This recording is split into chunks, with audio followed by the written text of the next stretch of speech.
How you doing? I'm Andy Flannagan. I'm director of Christians on the Left, and a member of Christians on the Left is Seyi. And Seyi, how did you get involved politically? Tell us about that. I think I've always been involved in like representations and representing people who I felt were marginalised or underrepresented.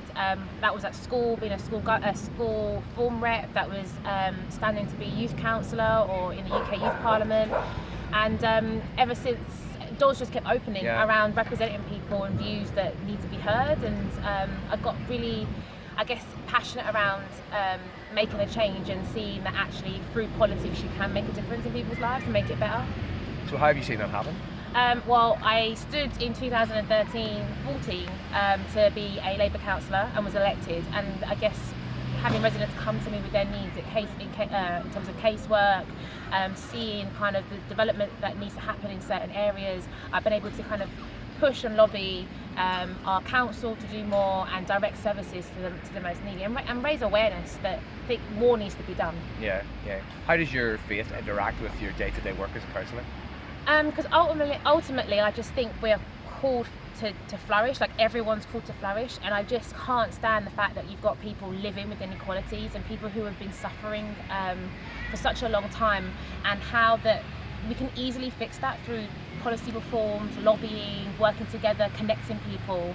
And I believe as well that it's our duty to do more than just go to church on a Sunday. It's our duty to heal the sick, to raise money for the poor, to feed the poor, to represent people, give a voice to those that are voiceless. And so politics is a way of doing that, and we need to see more people doing that. And so I just said, well, rather than complaining, let me go do something about it. Brilliant, fantastic. And how long have you been doing that now?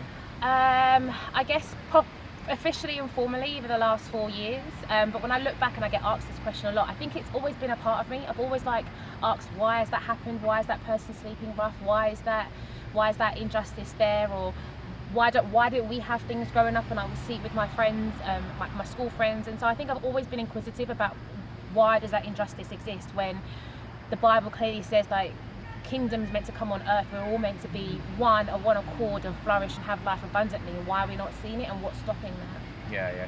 So if somebody was to ask you, well, why are you a Christian on the left? Yeah. As opposed to just being a Christian involved in politics, why are you a Christian on the left? Because I wholeheartedly believe in tackling social justice, and I think it's only through the left movement, policies and values that we're going to really achieve that. And I believe in it might not necessarily be my fight, but showing solidarity with other people who are going through a struggle, and the whole left-wing kind of politics and policy and movement is about that, and that's where I just feel safe and comfortable. You told me earlier on about people finding a voice, that actually there's a crew of people in your ward that you always hear from. There's a crew of people you don't always hear from. Tell us a bit more about that. I just think it's about sharing that cultural capital. You've got people that are so comfortable with engaging with the council, they've got the abilities and the means to do it, and there are people that don't know that they should be doing that. And I think it's about improving access to the council, access to services, and giving people the opportunity to be included politically and building their capacity. And I think Christians can do that. I think Christians can infuse something in people to make them really concerned about other people, their neighbours and their rights. I think we're really good at being charismatic, and so we should be supporting others to have a better life. I think it's not about just struggling, it's not about just making ends meet. We've been called to flourish, and so let's do all we can so that everyone can flourish. Brilliant. Thanks so much, Seyi. So if you want to be part of this adventure, come and join us, Christians on the Left. We're not perfect, No, but we are trying. Yeah.